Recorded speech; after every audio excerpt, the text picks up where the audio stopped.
Hello, this is Dr. Jeanette Raymond, psychologist, psychotherapist, relationship expert, and author of Now You Want Me, Now You Don't.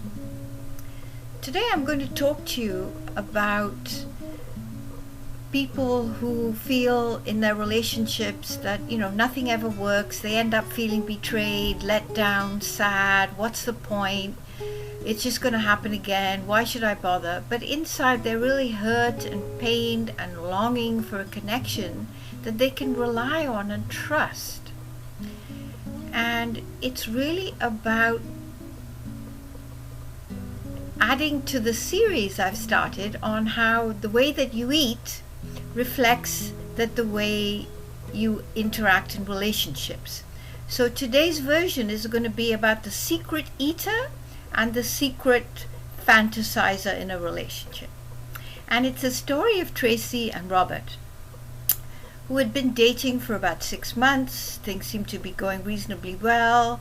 They had spending weekends together. They'd got a routine. They enjoyed playing volleyball on the beach, going to their favorite restaurants, talking to each other, on the phone and sleeping, going to sleep and so on.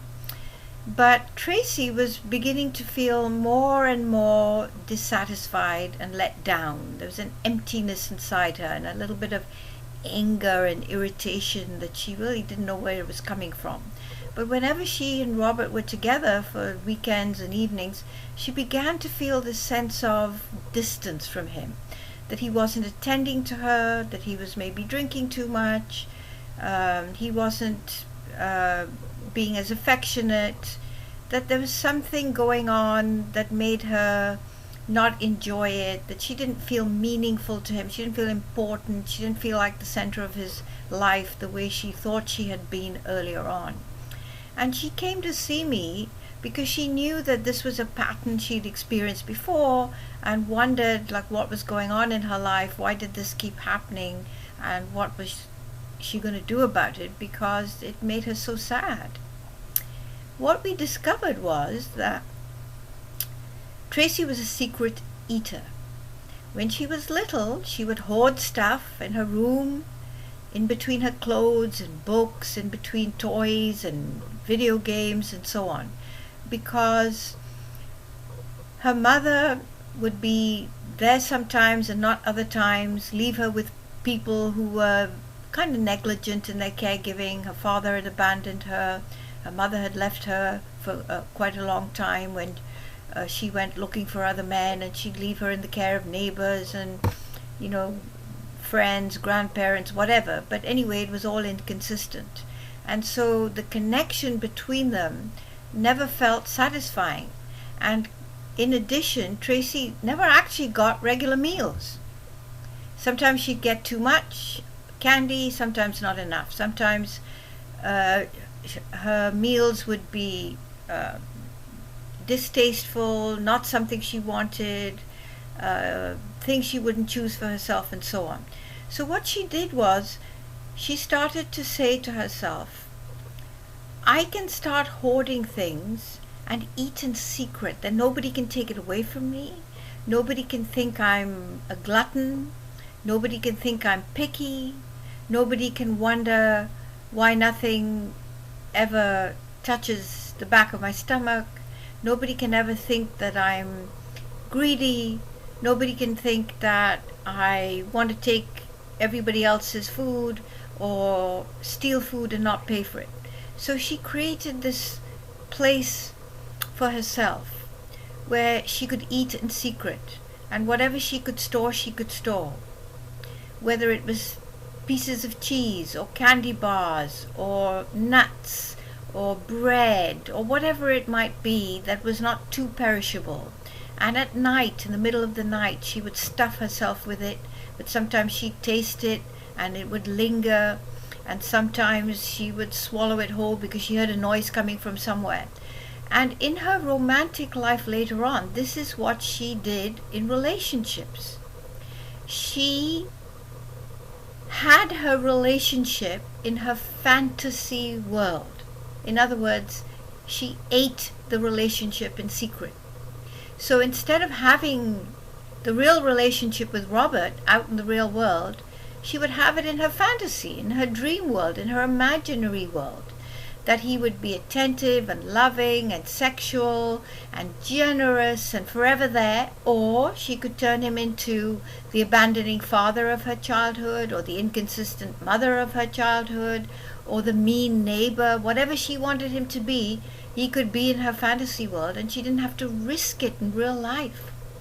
So she was the secret eater, and that's what she did in her relationship. She secretly ate Robert and made him into whatever food she needed at the time. Salty, sweet, bitter, gooey, soft, crunchy, hard, hot, cold, whatever. And poor Robert then had no idea that this was going on. He had no idea that she had all these expectations of him, but couldn't tell him about it, couldn't talk to him about it, because it would ruin the fantasy. In her fantasy, in her secret eating place, she could eat him up for breakfast, lunch, dinner, snacks, and in between, without him knowing. And he could still be there in the real world when she wanted to dip her toe in and try him for real, but she didn't have to take that risk. So by being a secret eater, she could have it both ways in a sense. But it ruined the relationship because it wasn't two ways. And he felt that no matter what he was doing, it wasn't good enough. She always felt betrayed, let down, not thought of, not cared for. And so she'd be a nagging, moaning, complaining girlfriend. And he would get upset and angry, and then he would actually not talk to her or not show her that he cared, and so on. And he would feel aggrieved. So while Tracy came for help, and I showed her that this is what she was doing, it took her a long time to accept that she didn't feel safe in real relationships, and the only way she could fulfill herself and know for sure what the end result was going to be was in her secret eating place. So she couldn't eat in private, in public. And maybe you've seen some of these people, you know, who go out to big buffets and fancy feasts and big restaurants, and they pretend like they can eat everything on their plate. They're not worried about putting on weight. They don't care about how drunk they're going to be. They don't care about anything. They can just do it. But if you watch them really, really carefully, you'll notice that they're actually not eating, and they're playing around, and they're not really doing it. But as soon as you turn around, they're stuffing themselves, absolutely stuffing themselves. And as soon as you look back, oh, no, I'm the perfect person. I don't stuff things in my mouth. I use a fork, and I cut things up, and I don't just guzzle it all down. So they do one thing in front of you and another thing behind your back. That's when you'll know that that person is a secret eater of relationships. They don't want to have it out in the open. It's too risky. They can get burned again. They can get judged, and they can get let down. They can't be vulnerable. And those people are terribly afraid of that intimacy because it makes them vulnerable. So they create a partner by finding someone who's willing to play the game and make that partner into whatever that fantasy needs to be. It could be a candy bar one time. It could be medicine another time that tastes horrible.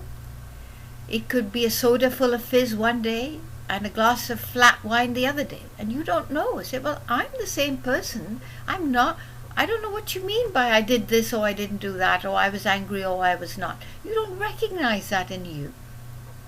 But that's how they're experiencing you, because they're taking you and eating you up in secret without your knowledge. All is not lost. Tracy was able to stay with me in therapy and work through it over the years. It took a long time because we had to get through all the trauma of her childhood, of being abandoned, of being left, of being negligent, of not knowing, of all the uncertainty, of all the rage that went with it. And the safety that she created in fantasy. That's what stopped her from having a real relationship with somebody in the real world, in a real way. And very gently she'd tip her toe out and try a little bit with my help, and come back into her fantasy, and a little bit more, and that's how she gradually felt safe enough. But it's not going to be an overnight thing. It's not going to be a month thing or a 6-month thing. It takes time, but you can do it. And if you're on the other end of it, you can join someone like Tracy. If you're the Robert, you can join her in couples therapy and have your own, because you are playing this game without knowing it too.